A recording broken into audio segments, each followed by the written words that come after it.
pouquinho, eu mencionei os republicanos, né? Parece que ali em janeiro, a matéria que eu estava lendo, eram 15% dos republicanos sendo simpáticos a Trump. Eu não sei se esse número já mudou depois do início da invasão, porque parece que o Trump mudou de ideia, né? Finalmente resolveu criticar a invasão da Ucrânia pela Rússia, é isso?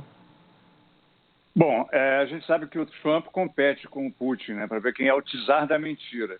E o Trump leva vantagem, viu?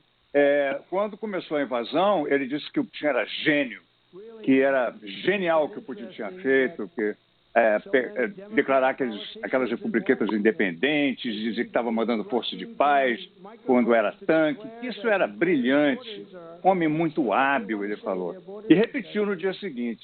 Mas aí, hoje saíram as pesquisas de opinião, as primeiras.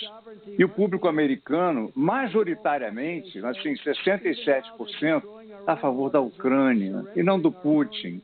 Ou seja, não dá voto falar que o Putin é gênio.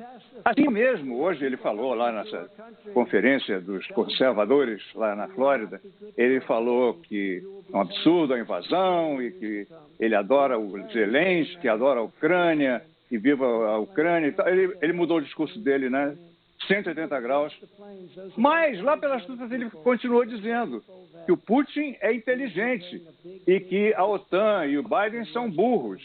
Não tem jeito, né? E aí ele deu uma volta, porque o objetivo dele não era falar de Ucrânia, né? O objetivo dele era falar do assunto favorito dele, que é Donald Trump.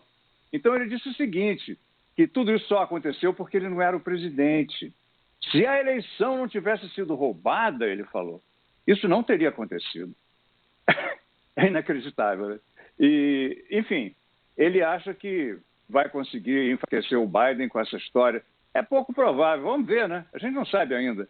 A opinião pública não está muito satisfeita com o Biden, não. Só 33% estão apoiando a política do Biden em relação à Ucrânia e à Rússia. Muito pouco, né?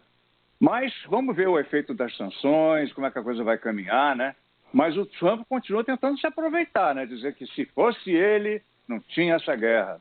Agora, é curioso porque o Trump chantageou o Zelensky em 2019 e disse o seguinte, eu não vou mandar os 450 milhões de dólares de ajuda militar para a Ucrânia, já aprovados pelo Congresso, a não ser que você denuncie o Biden como corrupto. E o Biden e o filho dele se envolveram nas tramóias lá na Ucrânia. Então, teve uma investigação que acabou e que não deu em nada. E aí o Trump falou, eu quero que você retome aquela investigação. Basta retomar a investigação, não precisa ter nenhuma conclusão, não. Só retomar a investigação já está bom para mim, para ele poder dizer que o Biden era corrupto, né? E o Zelensky resistiu. E aí denunciaram, alguém leu, né, a transcrição do telefonema, foi para a imprensa, né? O tal do whistleblower, um denunciante, né? Um delator secreto. E foi para a imprensa e aí ficou tudo desmascarado, né? A chantagem do Biden. Ele foi levado a impeachment por causa disso, né? Por ter usado a política externa para chantagear o presidente de outro país contra o rival dele na eleição. Quer dizer, um negócio assim inacreditável. E é claro que ele não foi afastado, porque o Senado é dominado, na época era dominado pelos republicanos, mas ficou registrado o impeachment dele por causa disso. E agora ele vai dizer que ele adora o Zelensky, acha o Zelensky o máximo. É inacreditável. Hussein Kaluti, de volta aqui com a gente. Ele que, aliás, é conselheiro consultivo internacional do SEBRE, o Centro Brasileiro de Relações Internacionais. Hussein, é o seguinte, claro que os líderes internacionais estão jogando no tabuleiro internacional, mas olhando para os seus próprios tabuleiros nacionais também, né? E é o caso do Biden, a gente sabe que tem eleição de meio de mandato, isso é muito importante para ele.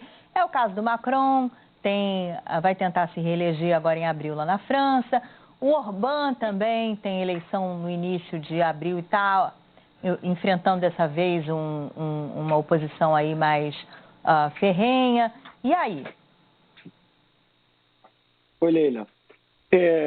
Eu acho que o Biden, desde o início, ele tinha informações muito sólidas de inteligência a respeito do projeto de invasão da Ucrânia, né? A Rússia se preparou para a invasão, né? Ela mobilizou um grande efetivo militar. E um grande efetivo militar dessa natureza não se mobiliza para depois recuá-lo, entende? porque o custo é muito alto. E isso dá a demonstração de fraqueza da Rússia e do governo Putin.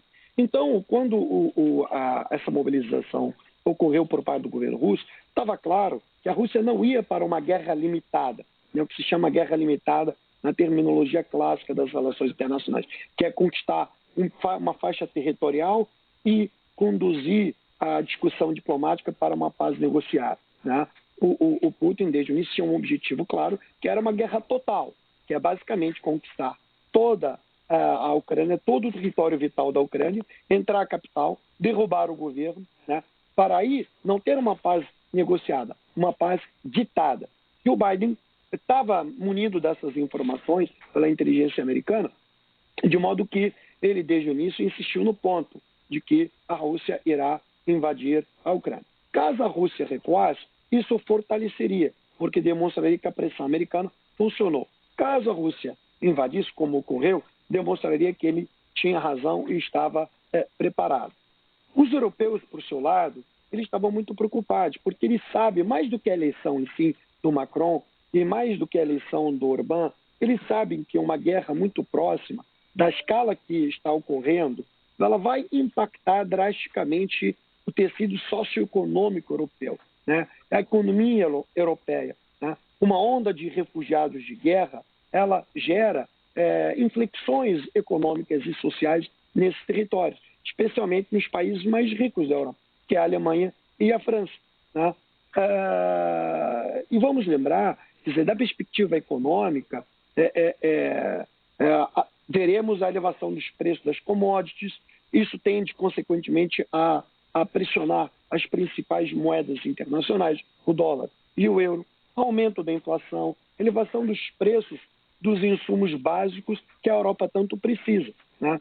Então, a preocupação, na minha opinião, era mais conjuntural do que particularmente focada na equação eleitoral de franceses ou húngaros ou outros países europeus poderiam enfrentar.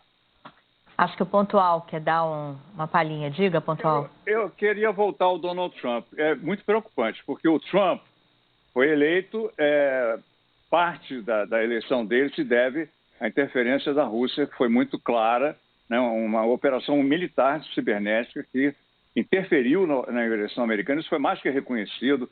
Foram impostas sanções, inclusive, à Rússia por causa disso.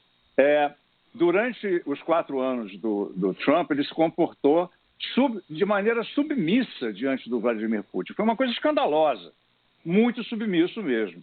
Então, se ele for reeleito em 2024, pode acontecer. É muito preocupante. O Putin deve estar, inclusive, contando com isso, porque a resistência da OTAN, do Ocidente, ao Putin depende dos Estados Unidos. Se o Trump for o presidente, estamos ferrados. Pontual, obrigada, querido, de novo. Hussein Kaluti, obrigadíssima pela tua participação aqui com a gente. Boa noite, bom domingo. Obrigado, Leila. Valeu. Obrigado, Leila. Vamos seguir, gente. Olha, vamos ver.